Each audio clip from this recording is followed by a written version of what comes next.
जिस कुंडली का विश्लेषण अभी हम आज कर रहे हैं उनकी डेट ऑफ बर्थ है 5 जनवरी 1986।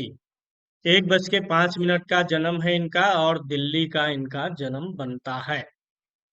अब सबसे पहले मैं इनके ग्रह स्पष्ट को आपको दिखा देता हूँ। ग्रह स्पष्ट के बाद हम कुंडली पे चलेंगे, विश्लेषण करेंगे। सबसे पहले इनकी लगन देख लीजिए, कन्या लगन बनती है। लगन का स्वामी बुध होगा, 28 डिग्री का है। चित्रा नक्षत्र में लगन स्थित है, यानी मंगल के नक्षत्र में स्थित है। सूर्य उस कुंडली में धनु राशि में स्थित है, अच्छी राशि है। 20 अंश का सूर्य है, पूर्वाषाढ़ा नक्षत्र है जो कि शुक्र का नक्षत्र है। सूर्य शुक्र के नक्षत्र में है, लग्जरी प्राप्त करने की इच्छा जीवन में बढ़ाएगा। सूर्य भी तुला राशि में है, भौतिक सुख साधन रंग रूप रस प्रेम इन सबके प्रति रुचि बढ़ाता है। 3 नंबर 3 अंश पर स्थित है, चित्रा नक्षत्र में स्थित है जो कि मंगल का नक्षत्र है। चंद्रमा मंगल मित्र के नक्षत्र में है, ठीक है। मंगल इनका तुला राशि पे स्थित है, 19 डिग्री का है, डिग्री कली ठीक है। स्वाति नक्षत्र में है जो कि राहु का नक्षत्र होता है। कभी कभी शरीर में जलन या गर्मियों में अधिक जलन महसूस हो सकती है, थोड़ा बहुत दाने वगैरह कभी निकल सकते हैं। बुध इनका धनु राशि पे स्थित है, 4 डिग्री का है, मूल नक्षत्र में स्थित है जो कि केतु का नक्षत्र होता है। गुरु इनका मकर राशि पर है, यानी नीच राशि पर है, 25 डिग्री पर है, धनिष्ठा नक्षत्र में है जो कि मंगल का नक्षत्र है। शुक्र इनका अस्त है, धनु राशि में स्थित है, 16 डिग्री का है, पूर्वाषाढ़ा नक्षत्र में है और यह शुक्र के नक्षत्र में स्थित है। शनि वृश्चिक राशि में है, राहु मेष राशि में है, केतु तुला राशि में है। शनि और राहु शत्रु नक्षत्र में स्थित है, डिग्री वाइज ठीक है। शनि इनका अपने ही नक्षत्र में स्थित है और राहु केतु के नक्षत्र में स्थित है। अब सारी चीजें स्पष्ट होंगी लग्न कुंडली से। सबसे पहले हम लग्न कुंडली इनकी देख लेते हैं, साथ ही साथ नवमांश और चंद्र कुंडली पर भी विचार करेंगे। कन्या लगन की कुंडली है, लग्नेश चतुर्थ भाव में जाकर के बैठा हुआ है। याद रखिएगा, कोई भी लगन हो, लग्नेश चतुर्थ भाव में जाए, लग्नेश दशम भाव में जाए तो बहुत ही अच्छा संयोग बनता है। लग्नेश चतुर्थ भाव में जा करके धन सुख समृद्धि यश और प्रसिद्धि बढ़ाने का प्रयास करता है। चूंकि कन्या लगन है, लगन के लिए बुध भी कारक है और शुक्र भी कारक है, तो यहाँ पर बुध और शुक्र की युति अच्छी मानी जाएगी, लक्ष्मी नारायण योग बनेगा। लेकिन यह योग कमजोर भी है क्योंकि इसमें जो भाग्य का स्वामी शुक्र है 17 डिग्री का है, सूर्य 20 डिग्री का है, शुक्र अस्त हो गया है। शुक्र जो है सूर्य के काफी समीप है और ये भाग्य का स्वामी है शुक्र। तो ऐसे में शुक्र का स्टोन पहने और इस योग का लाभ उठाएं। शुक्र के लिए वोपल 10 से 12 कैरेट का पहने और बुध के लिए पन्ना भी 10 से 12 कैरेट का पहना जा सकता है। ये दो चीजें कर लें तो इस लक्ष्मी नारायण योग का प्रभाव बढ़ जाएगा क्योंकि शुक्र अस्त हुआ है। सूर्य भी इसी भाव में बैठा है, 12वें भाव का आकर के स्वामी होकर के बैठा हुआ है। तो ऐसे में ये जो है अपने पैतृक निवास से अलग हट करके कुछ मकान वगैरह भी बना सकते हैं, ऐसा संकेत मिलता है। और कभी कभी ऐसे व्यक्ति की थोड़ी बहुत पैतृक संपत्ति बिकने आदि के भी आसार बन जाते हैं क्योंकि चौथे भाव का जो स्वामी है गुरु, यह नीच राशि में होकर के बैठा हुआ है। ये नीच राशि में है और चौथे भाव में द्वादशे सूर्य भी बैठा है, तो कुछ ना कुछ पैतृक संपत्ति में कम हिस्सा मिल जाए, संपत्ति जो है कम हिस्सा मिले या बिक जाए, या किसी कारण से जो है कई हिस्सेदार हो संपत्ति में तो इनको दूसरों की अपेक्षा कम थोड़ा हिस्सा मिले, ऐसे भी योग है। इसका कारण यह भी है कि इनका राहु भी अष्टम में बैठा हुआ है। यह भी जो है हर मामले में तकलीफ देता है, कार्यों में रुकावट परेशानी देरी आदि कराता है। द्वितीय भाव में मंगल और केतु बैठा हुआ है। मंगल जो है केतु के साथ बैठा है, चंद्रमा के साथ है। चंद्रमा लाभ भाव का स्वामी है लेकिन मंगल कन्या लगन में सबसे अकारक ग्रह होता है। मंगल अष्टम भाव और तृतीय भाव का स्वामी होता है, तो ऐसे में ये दिक्कत पैदा होगा इनका। थोड़ा सा मंगल केतु के कारण दांत मसूड़े और मुंह के आसपास के अंगों में समय समय पे कुछ समस्याएं आ सकती हैं। शरीर में कहीं ना कहीं फंगस हो सकता है, जैसे पैर के नाखून जो हैं वो चुभें, मुंह के कोनों में फंगस हो जाए, या एलर्जी इनको बहुत ज्यादा परेशान करेगी। इनको कभी भी स्वास्थ्य की समस्या होने पर एलर्जी वाली समस्याएं बढ़ेंगी बनेंगी। एलर्जी से थोड़ा सा सावधानी रखना है। दांत मसूड़ों की सावधानी रखनी है। पेट और गैस से जुड़ी हुई सावधानी रखनी है। पाइल्स वगैरह या ऐसी कुछ रिलेटेड प्रॉब्लम्स भी होंगी, क्योंकि अष्टम में राहु है और मंगल केतु दो क्रूर ग्रह इस भाव पे दृष्टि भी डाल रहे हैं। चूंकि मंगल यहाँ पे केतु के साथ बैठा है तो अंगारक भी हो जाता है। मंगल इनका सबसे प्रबल मारक भी है। मंगल की दशा अंतर दशा इनके लिए काफी परेशानी देगी स्वास्थ्य के दृष्टिकोण से। चंद्रमा पीड़ित है इस कुंडली में। चंद्रमा एक तो सूर्य के पीछे बैठा है, सूर्य यहाँ है। सूर्य के सम्मुख चंद्रमा यहाँ इन भावों में होता। चंद्रमा शुक्र कृष्ण पक्ष का हो गया और दो क्रूर ग्रहों के बीच में फंसा है, 11th हाउस का लॉर्ड है। तो जो मनोकामनाओं की पूर्ति है वह बहुत आसानी से नहीं होने वाली है, क्योंकि चंद्रमा पाप कर्तरी में है। चंद्रमा कितने डिग्री का है? 3 डिग्री का। मंगल कितने डिग्री का है? 19, केतु 13। तो चंद्रमा की जो डिग्री है इन दोनों ग्रहों के बीच की है। तो चंद्रमा क्रूर कर्तरी में है, पाप कर्तरी में है। माता को भी स्वास्थ्य में पीड़ा देगा, इनको भी मानसिक रूप से संताप देगा। मतलब कोई भी काम करेंगे तो उसमें मानसिक सुख शुरुआत में नहीं मिलेगा, मानसिक सुख की कमी रहेगी। ये इच्छाओं, भौतिक इच्छाओं की पूर्ति के लिए ज्यादा जिद्दोजहद करना पड़ेगा। ये 11th हाउस बड़े भाइयों का होता है, तो चंद्रमा पीड़ित है तो बड़े भाई का जो मन है और इनका मन है वो उतना ज्यादा मेल खाता हुआ नजर नहीं आ रहा है। बड़े भाइयों से भी थोड़ी सी तकलीफ रहेगी।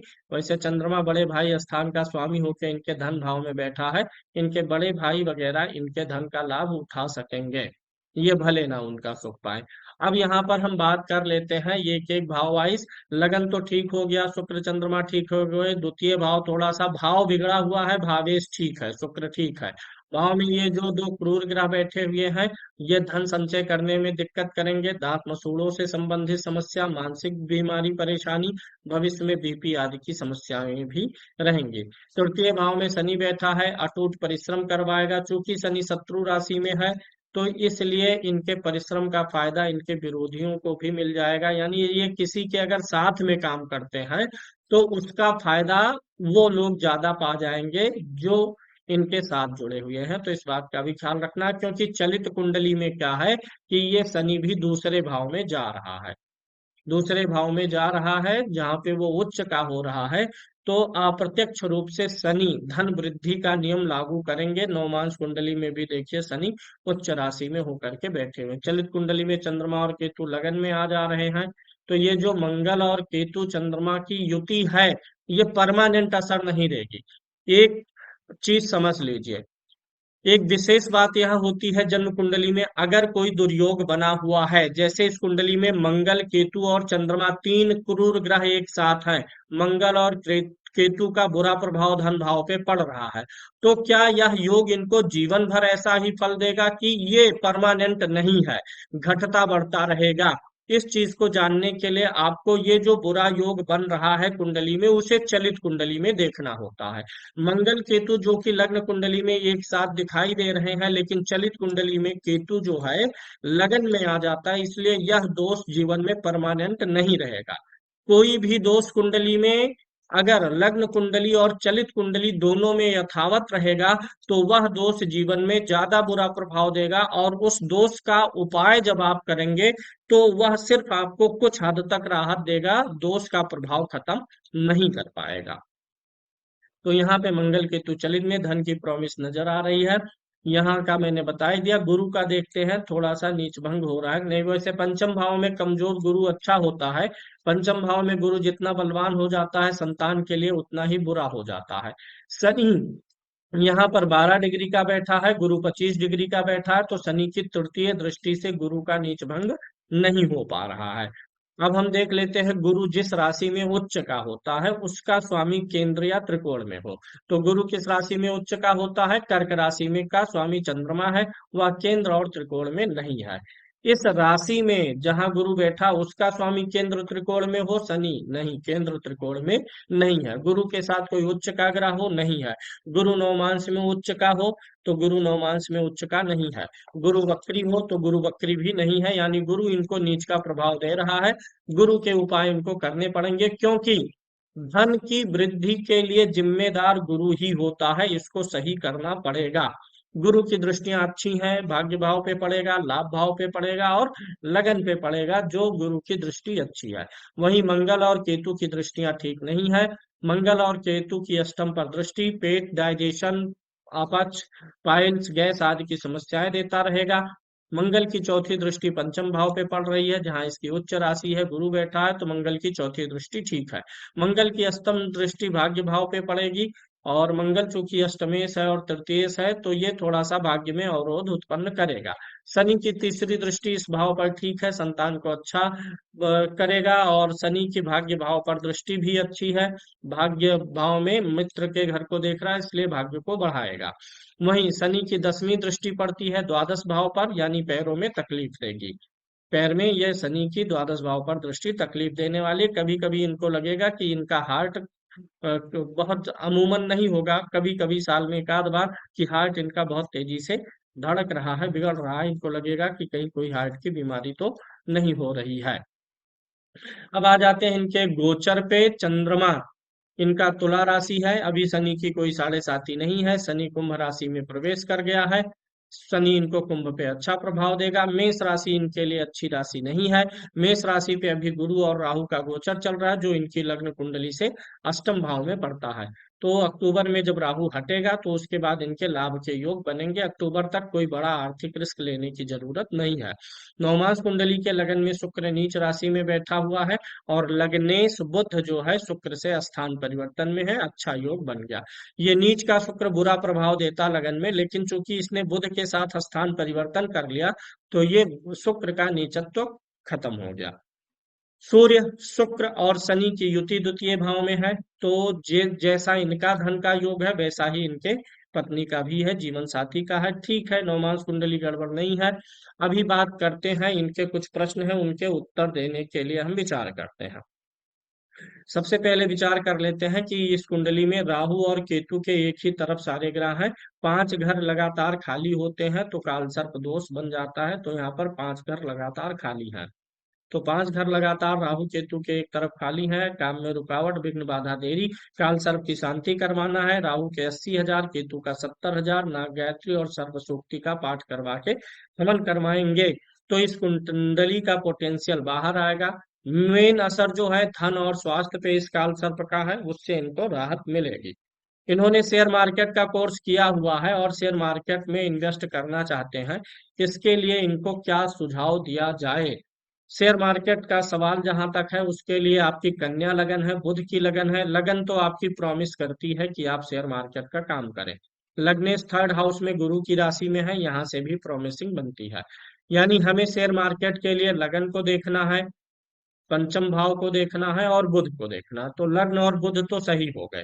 पंचम भाव को अगर हम देखते हैं, तो पंचम भाव में गुरु बैठा हुआ है, नीच राशि में है, शनि की दृष्टि में है। गुरु के नाते थोड़ा धीरे धीरे ग्रोथ रहेगी, लेकिन मिल जाएगी ग्रोथ, क्योंकि गुरु जो है शुभ ग्रह है, नीच राशि में है, फल धीरे धीरे देगा ये। लो, ये शेयर मार्केट की प्रॉमिसिंग यहाँ अभी तक तो बनती हुई नजर आ रही है, और इसको हम डीप में देखेंगे। अभी जब दसमांश कुंडली पर चलेंगे, तो इसको और विस्तार से देख लेंगे। वैसे भी अगर केतु द्वितीय भाव में बैठा हो, तो भी कुछ धन अचानक से देने का प्रयास करता है, अचानक धन लाभ करवाने का प्रयास करता है। केतु या राहु दूसरे में हो, तो भी यह एक कारण बनता है व्यक्ति के शेयर मार्केट में जाने का। अभी अन्य कुंडलियों पर चलेंगे, फिर इसके बाद आप फाइनल रिजल्ट निकाल लेंगे। रियल स्टेट और कंस्ट्रक्शन का काम करना चाहते हैं, कर सकते हैं कि नहीं कर सकते हैं? देखिए, चतुर्थ भाव मजबूत है, चतुर्थ भाव में ही बुध और शुक्र का लक्ष्मी नारायण योग बना हुआ है। और अगर हम मंगल और शनि को देखें, तो दोनों आसपास ही बैठे हुए हैं एक दूसरे पिछले भाव में, तो रियल एस्टेट का काम भी आपके लिए ठीक बनता हुआ नजर आ रहा है। आगे इन्होंने एक चीज और पूछा है, अभी इनका करंट में फाइनेंस का बिजनेस है, फाइनेंस में लोन वगैरह देते होंगे, लोगों को फाइनेंस करते होंगे। जो कुछ भी हो, क्या फाइनेंस का काम इनके लिए ठीक पड़ेगा कि नहीं पड़ेगा? लगन कुंडली से देखें तो फाइनेंस का काम ठीक पड़ेगा। क्योंकि हमें यह देखना है कि इस कुंडली में सबसे ज्यादा एक्टिव कौन सी राशि है, गुरु की राशि धनु। क्योंकि धनु में 3 ग्रह बैठे हैं। जिस राशि में सबसे अधिक ग्रह होंगे वह राशि सबसे ज्यादा एक्टिवेट होगी। तो धनु और तुला सबसे ज्यादा एक्टिव है। इसमें धनु ज्यादा काम करेगा क्योंकि धनु वाले में शुभ ग्रहों का प्रभाव अधिक है, तुला वाले में क्रूर ग्रहों का प्रभाव अधिक है। तो धनु काम कर रहा है तो धनु फाइनेंस से रिलेटेड काम करवाता है, इसको कर सकते हैं। फाइनेंस वाला काम इनका ज्यादा ही ठीक रहेगा क्योंकि गुरु के फील्ड में आता है। रियल एस्टेट उतना अच्छा नहीं रहेगा, रियल एस्टेट में थोड़ी सी दिक्कत आएगी क्योंकि मंगल को भी हम बहुत अच्छा कंसीडर नहीं कर रहे हैं और चतुर्थ भाव के स्वामी गुरु को भी बहुत अच्छा कंसीडर नहीं कर रहे हैं। फाइनेंस के काम को बढ़ाना इनके लिए ज्यादा ठीक रहेगा। अभी दशाओं पर चलेंगे, फिर आगे देखेंगे क्या होगा। इन्होंने लिखा है भाई से प्रॉपर्टी में धोखा मिला और भाई से अलगाव हो गया है। बड़े भाई हैं इनके, तो ये चतुर्थ भाव का चंद्रमा पीड़ित था इसीलिए ऐसा हुआ। अभी आगे और भी चीजें क्लियर होंगी। सुदर्शन चक्र देखते हैं तो सुदर्शन चक्र से लग्न से दशम में कोई ग्रह नहीं है, चंद्रमा से दशम में कोई ग्रह नहीं है, सूर्य से दशम में कोई ग्रह नहीं है। एक होता है महापुरुष योग, अगर सुदर्शन चक्र में लग्न चंद्रमा और सूर्य से दशम भाव में बहुत अच्छे और बहुत मजबूत प्लानेट हो, जो कि होते नहीं हैं आमतौर पे, बहुत ही कम कम कुंडलियों में होते हैं, तो महापुरुष का कोई योग बनता हुआ नजर नहीं आ रहा। हालांकि जीवन धनी सुखी संपन्न रहे वो अलग विषय है, लेकिन महामानव महापुरुष का योग नहीं है। आ जाते हैं, ये बताते हैं इनको, ये जो प्रथम भाव है लगन है, चंद्रमा और मंगल ये दोनों मिल करके आपके प्रथम भाव को प्रभावित करते हैं, यानी इनकी दशांतर दशा में प्रथम भाव का फल मिलेगा। बुध और गुरु की महादशा और अंतरदशा जब जब रहेगी तो प्रथम भाव का फल अधिक मिलेगा। राहु और केतु भी आपके लग्न को प्रभावित करते हैं, यानी इधर भाव लिखा है इधर ग्रह लिखा है, कौन सा ग्रह किन किन भावों पे प्रभाव बना रहा है, यानी अपनी दशांतर दशा में उन भावों से जुड़ा फल देगा, ये यहाँ पर दिखता है। इधर के जो ग्रह हैं वो द्वितीय भाव का फल देंगे, इधर के ग्रह तृतीय भाव का। गुरु इनको चतुर्थ भाव का, शनि पंचम भाव का फल दे रहा है, गुरु फिर छठे भाव का भी फल दे रहा है। गुरु गुरु राहु और केतु सप्तम भाव का फल दे रहे हैं। ये यहाँ पर जो डॉट लगा के है, गुरु में राहु, यानी गुरु की महादशा में राहु, राहु की महादशा में गुरु आएगा तो सप्तम भाव से जुड़ा फल देगा। तो इस प्रकार से कौन सा ग्रह किस भाव का फल बना रहा है आप यहाँ से देख सकते हैं। सूर्य कुंडली देखते हैं, लगन में सूर्य महाराज बैठे हुए हैं लेकिन लग्नेश नीच का है। मान सम्मान रहेगा लेकिन उच्च कोटि का, जिसको मतलब टॉप क्लास का बोलते हैं, वह बनता हुआ नजर नहीं आ रहा क्योंकि लग्नेश नीच राशि में है। चंद्र कुंडली का मैंने बता ही दिया है। होरा कुंडली इनकी देखते हैं। होरा कुंडली में आपके लगन में 5 नंबर की गिनती है, यानी आपका जन्म सूर्य की होरा में हुआ है। इसलिए आपको अपनी आर्थिक स्थिति के लिए भगवान या देवी देवताओं के शरण में जाना चाहिए। कर्क लगन की होरा होती तो पितर बनते, यहाँ पे देवता बन रहे, इसलिए मंदिर आप समय समय पे जाते रहे और वहां पे भोग प्रसाद चढ़ाते रहें तो आपके लिए अच्छा रहेगा। अगली कुंडली पर चलते हैं, देशकाल कुंडली देखते हैं।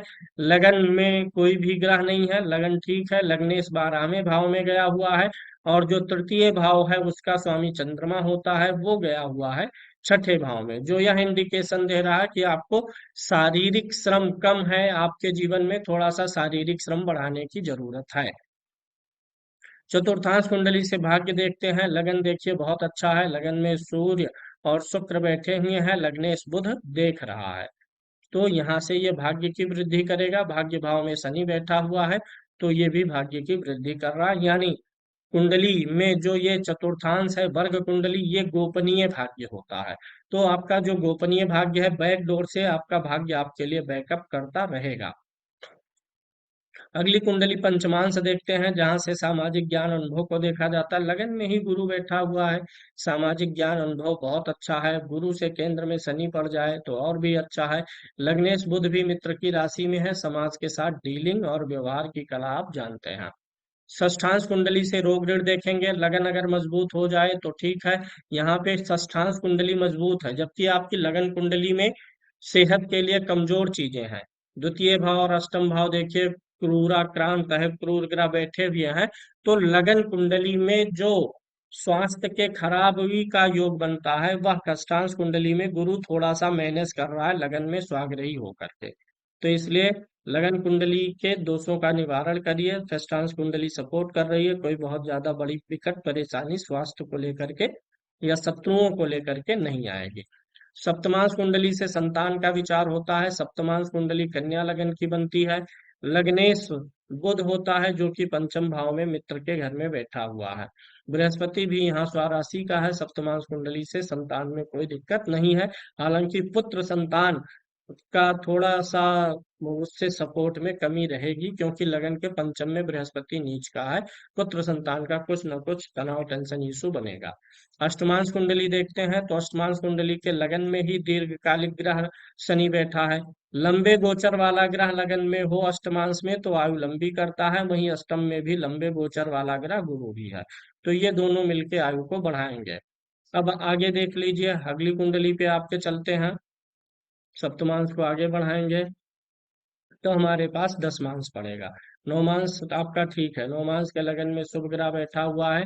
थोड़ा सा आपने कभी शुरुआती जीवन में आपका और आपके पत्नी का थोड़ा सा मन का मिलान बिगड़ा हुआ था, लेकिन अब ये ठीक हो चुका है। 10 मांस कुंडली देखेंगे। 10 मांस कुंडली का जो लगन है ये शनि का लगन है। शनि उच्च का होकर के बैठा हुआ, वेरी गुड। ये आपके महत्वाकांक्षाओं को हमेशा बढ़ा के रखेगा। अगर 10 मांस कुंडली का लगन लगन या लग्नेश अच्छा है तो ऐसा व्यक्ति हमेशा ऊपर बढ़ने के लिए एक काम खत्म होने के बाद दूसरे काम पे लग जाता है। शनि महाराज बहुत अच्छे हैं। दूसरा क्या है कि द्वितीय भाव में गुरु स्वामी है और शुभ ग्रह, ये दोनों चतुर्थ भाव में बैठे हैं। जहां आप काम करते हैं आपके वर्क प्लेस पे आपको सारी लग्जरी मिलती है, सुख साधन सुविधाएं रहेंगी और स्त्री और पुरुष दोनों समान रूप से आपको सहयोग करेंगे। मंगल तृतीय भाव में बैठा है। वैसे आप मेहनत करें या ना करें, लेकिन जब काम की बारी आएगी, ऑफिस रहेंगे, दफ्तर रहेंगे, वर्क प्लेस रहेंगे, पर रहेंगे तो जी तोड़ मेहनत करेंगे। और सूर्य पंचम भाव में है। बुद्धि ठीक ठाक है। राहु भी यहाँ पर ठीक है, सब ठीक है, यही चंद्रमा गड़बड़ है। चंद्रमा जो है 10 मांस कुंडली के 10म भाव में नीच का होके बैठा है। इसका मैं प्रभाव बताता हूँ और आप देखेंगे आपके जीवन में जब भी कोई काम करना होता है तो आप थोड़ा सा कंफ्यूज होते हैं। काम मतलब व्यवसाय के चुनाव की बात नहीं कर रहा हूँ। जब भी कोई काम करना होगा कि हाँ मान लीजिए एक प्रोजेक्ट आपके सम्मुख है, ये करना है, ये फाइल बढ़ानी है, तो उसमें थोड़ा सा आप कंफ्यूज होंगे, इसको कैसे करें, अब करें कि कब करें। ये थोड़ा सा नीच चंद्रमा वर्क प्लेस पे कंफ्यूजन क्रिएट करेगा। हालांकि गुरु के सामने है तो उतनी ज्यादा प्रॉब्लम नहीं है, लेकिन चंद्रमा 10 मांस में नीच का है और लगन कुंडली में पीड़ित है, तो चंद्रमा का उपाय भी करना होगा। अब आ जाते हैं आपके एक मेन सवाल पे। 10 मांस कुंडली से जो हमें रिजल्ट निकालना था कि आप जो है रियल एस्टेट का काम कर सकते हैं कि नहीं। देखिए 10 मांस में मंगल अच्छा हो गया, शनि भी अच्छा हो गया, दोनों आमने सामने हो या मंगल शनि साथ हो तो रियल एस्टेट व्यक्ति को सूट करता है। दोनों अच्छे हो गए तो रियल एस्टेट में आप जा सकते हैं। जहां तक सवाल है शेयर मार्केट का, तो लग्नेश यहाँ पर ठीक है, हमें बुध को देखना था। लग्न कुंडली में भी बुध ठीक था, लेकिन बृहस्पति नीच राशि में था, तो अब यहाँ पे बृहस्पति शुक्र की राशि में है। बुध 12वें भाव में गया हुआ है और ये पंचमेश भी है। तो शेयर मार्केट का बहुत ज्यादा ठीक नहीं दिख रहा है। आपके केतु भी द्वितीय भाव में था और राहु अष्टम में। शॉर्ट टर्म आप नहीं कर सकते, इंट्राडे से आपको बचना है। लॉन्ग टर्म इन्वेस्टमेंट आप कर सकते हैं। अगर आप किसी भी ट्रेड को लेते हैं और 18 महीने तक वेट करेंगे तो आपको अच्छा प्रॉफिट जनरेट हो जाएगा। एकादशांश कुंडली से मनोकामनाओं की पूर्ति को देखेंगे, जो कि लगन कुंडली से वीक था कुछ। यहाँ पे लगन कुंडली में एकादशांश के लगन में बुध उच्च का होकर के बैठा हुआ है, बहुत अच्छी बात है। लाभ भाव का स्वामी चंद्रमा नीच राशि में गया हुआ है। तो वही बात मैं फिर से रिपीट करूंगा। अब मनोकामनाओं की पूर्ति के लिए, अभिलाषाओं की पूर्ति के लिए झिकझिक बाजी झेलने के बाद ही पूरा होगा। पूरा तो होगा, यहाँ पर बुध लगन में उच्च का है, लेकिन चंद्रमा के कारण से और लग्न कुंडली में भी चंद्रमा पीड़ित है।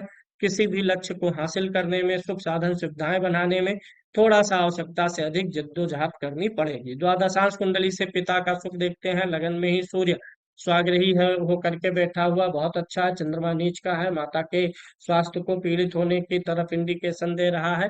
पिता के पक्ष से थोड़ा सा ठीक दिख रहा है, लेकिन मातृ पक्ष से थोड़ा सा गड़बड़ दिखाई दे रहा है। अब बात कर लेते हैं अगली कुंडली की, जहां से आपके आध्यात्मिक उन्नति आदि का विचार होगा, वाहन का विचार होगा। षोडशांश कुंडली का लगन जो है गुरु का है। लगन में कोई नीच का प्लानेट नहीं है। लग्नेश लग्जरी वाले राशि में ही गया हुआ है। गज केसरी योग भी बना हुआ है और चतुर्थ भाव का स्वामी बुध भी बाहर गया हुआ है, 12वें भाव में शुक्र नीच का है। वाहन का सुख आपको मिलेगा, आपका वाहन बहुत अधिक खराब होता रहेगा, क्योंकि खोडसांस में शुक्र नीच का हो तो वाहन में कुछ ना कुछ इलेक्ट्रॉनिक डिफॉल्ट आते रहते हैं, तो इस चीज का ख्याल रखना होगा। वाहन लंबे टूर के लिए भी आप प्रयोग कर सकते हैं, बुध 12 में है, और एक वाहन खरीदेंगे तो लंबे समय तक उसको चलाते भी रहेंगे। विषांश कुंडली में लगन का स्वामी शनि है, जो कि शनि छठे भाव में बैठा हुआ है। भाग्य भाव का स्वामी शुक्र भी छठे भाव में आया, यानी लग्नेश और नवमेश अगर एक साथ है तो आप आध्यात्मिक बन सकते हैं, आध्यात्मिक है। आप भगवान विष्णु की उपासना करिए, आपके लिए बहुत अच्छा रहेगा, या भगवान के काले स्वरूप की उपासना करिए, यानी भगवान कृष्ण की उपासना करिए। अभी बात कर लेते हैं सर्वाष्टक वर्ग की, इसको मैं समझा देता हूँ। इसका प्रयोग हम गोचर में करेंगे।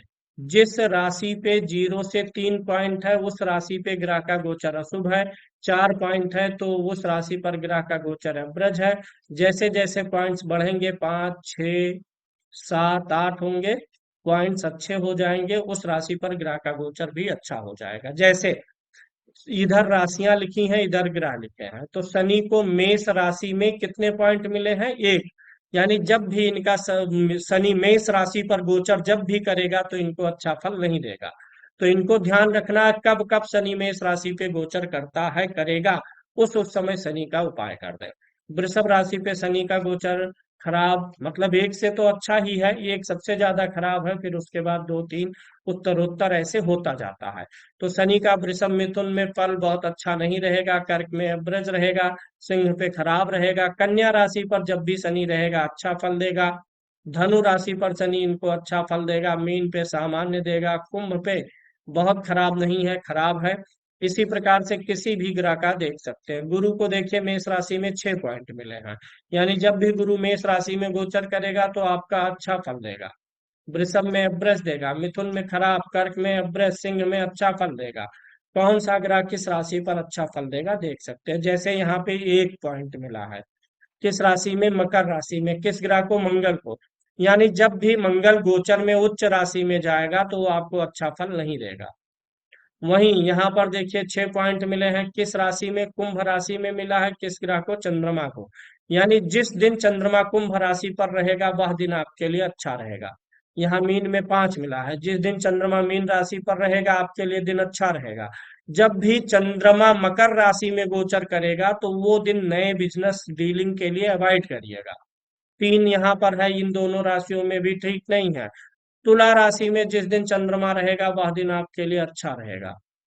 कर्क राशि में चंद्रमा जिस दिन रहेगा वो अच्छा रहेगा। मिथुन राशि में रहेगा वो आपके लिए अच्छा रहेगा। मेष में अच्छा रहेगा। तो इन दिनों को आपको बिजनेस के लिए विशेष रूप से याद रखना है। इसी दिन नया प्रोजेक्ट करना, नया असाइनमेंट करना, फाइलों पे साइन करना, काम आगे बढ़ाना, ये सब इन्हीं दिनों में करिए, शेष दिनों को अवॉइड करिए। अब आ जाते हैं आपके सर्वाष्टक वर्ग की कुंडली पर। 28 पॉइंट जो होते हैं एवरेज माने जाते हैं। लगन में एवरेज से 1 पॉइंट अधिक है, यानी आयु और सुख स्वास्थ्य एवरेज से अधिक रहेगा। धन भाव में 34 पॉइंट्स बने हैं, ये बहुत अच्छा हुआ, क्योंकि लग्न कुंडली के धन भाव में यहाँ पे मंगल है, केतु है, चंद्रमा है, खराब योग बना है। यानी ये जो खराब योग बना है जिस भाव में, वह भाव मजबूत है, भाव इस दुर्योग का प्रभाव झेल ले जाएगा। यही अगर पॉइंट्स कम होते तो जो दुर्योग बना था उसका फल बढ़ जाता। तृतीय भाव में 31 पॉइंट है, ठीक है, मेहनत परिश्रम करवा लेगा, जबरदस्ती जीवन आपसे। जीवन में सुख थोड़ा सा एवरेज से कम मिलेगा। सुख रहना और सुख मिलना दोनों अलग चीजें हैं। ये नहीं कह रहा हूं कि आपको सुख रहेगा ही नहीं, रहेगा, लेकिन आप उसका भोग एवरेज से कम कर पाएंगे, काम काज या अन्य चीजों में व्यस्तता के कारण। संतान से सुख में कमी रहेगी। और छठे भाव में 27 है, एवरेज से कम, थोड़ा सा कंपटीशन रहेगा। पति पत्नी में पति हावी रहेगा, क्योंकि पत्नी वाले भाव में 22 पॉइंट से थोड़ा सा सुख में कमी रहेगी। अष्टम ठीक है, अष्टम में कम रहे तो जीवन में विपदाएं कम रहती हैं। भाग्य एवरेज से कम साथ देगा, क्योंकि 28 एवरेज है और यहाँ पे कितना है? 27 है।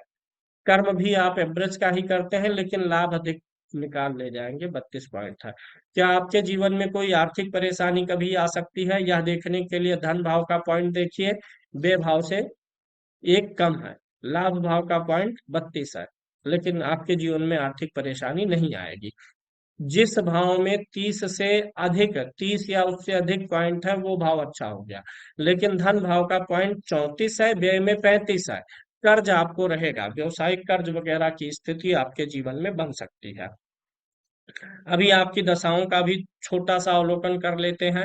अभी आप हाल फिलहाल में गुरु की महादशा से मुक्त हुए हैं, और अब आपकी शनि की महादशा चल रही है, 2040 तक चलेगी। शनि आपकी कुंडली में तीसरे भाव में है। तीसरे भाव का शनि बहुत अच्छा प्रभाव देता है। शनि भाव वाइज अच्छा है।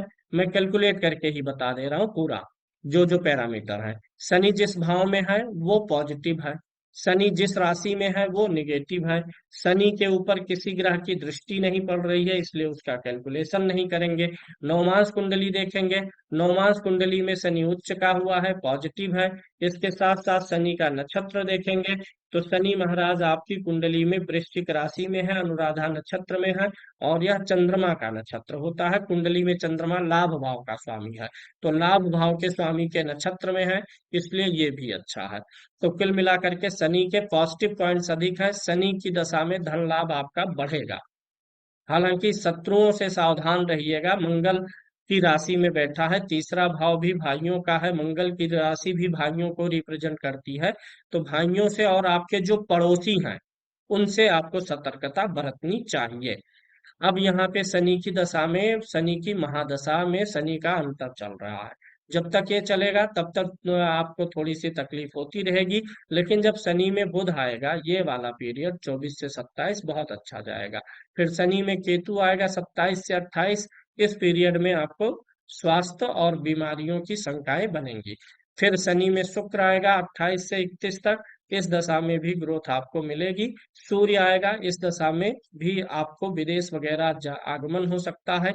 नए जगह पर शिफ्ट हो सकते हैं, नया जमीन या घर वगैरह भी ले सकते हैं। यानी शनि की दशाएं ठीक जाएंगी, शनि की दशा गड़बड़ नहीं है। शनि आपकी लग्न कुंडली से पंचम और छठे भाव का स्वामी है। शनि की मूल त्रिकोण राशि छठे भाव में पड़ती है, जैसा कि मैं दिखा भी दे रहा हूँ। इसलिए शनि का स्टोन पहनने की आपको जरूरत नहीं है। किसी भी ग्रह की, यहाँ शनि छठे भाव का स्वामी है, मूल त्रिकोण राशि है। मूल त्रिकोण राशि अगर छठे भाव में पड़े तो उसका स्टोन पहनने से परहेज करना चाहिए। शनि के लिए, शनि की महादशा चल रही है, जीवन को अच्छा बनाना है शनि की महादशा को, तो इसका आप रुद्राक्ष पहन लीजिए 7 मुखी, और शनि का जप करवा लीजिए। अब आपके उपायों की चर्चा करते हैं। आपकी कुंडली में अष्टम भाव का राहु, द्वितीय भाव का केतु, ये दोनों एक तो काल सर्प दोष बना रहे हैं, उसकी शांति करवाइए। दूसरा क्या करना है कि ये केतु ही मंगल और चंद्रमा को पीड़ित कर रहा है। तो काल सर्प के साथ साथ अगर आप मंगल का भी करा देंगे तो अंगारक दोष भी शांत हो जाएगा। जब केतु का प्रभाव शांत होगा, मंगल का शांत होगा, तो चंद्रमा अपने आप स्वस्थ हो जाएगा, क्योंकि चंद्रमा स्वयं नहीं बिगड़ा है, मंगल और केतु ने बिगाड़ा है। तो ये आपको काल सर्प दोष की शांति करानी है और मंगल की शांति करानी है। पन्ना और ओपल आपको पहनना है। शनि का चाहे तो जप करवा ले तो ठीक है, अन्यथा कम से कम शनि के लिए 7 मुखी रुद्राक्ष पहन ले। अब सबसे खास उपाय, गुरु ग्रह के लिए साल भर में एक बार अपने वजन के बराबर पीली वस्तु का दान कर दिया करिए। साल भर में एक बार वजन के बराबर बृहस्पति की वस्तु का दान करेंगे तो पूरे साल भर आर्थिक चिंता आपके जीवन में आएगी ही नहीं, सब कुछ अच्छा चलेगा। ओवरऑल रियल एस्टेट का काम कर लीजिए, वो ठीक है। शेयर मार्केट में बहुत अच्छा तो नहीं है, लेकिन लॉन्ग टर्म का व्यू रख के चलेंगे तो अच्छा चलेगा। फाइनेंस का काम आपका आगे बढ़ेगा। कॉस्मेटिक वगैरह लेडीज आइटम से जुड़ा हुआ काम कर लेंगे तो वो भी आपके लिए काफी अच्छा रहने वाला है।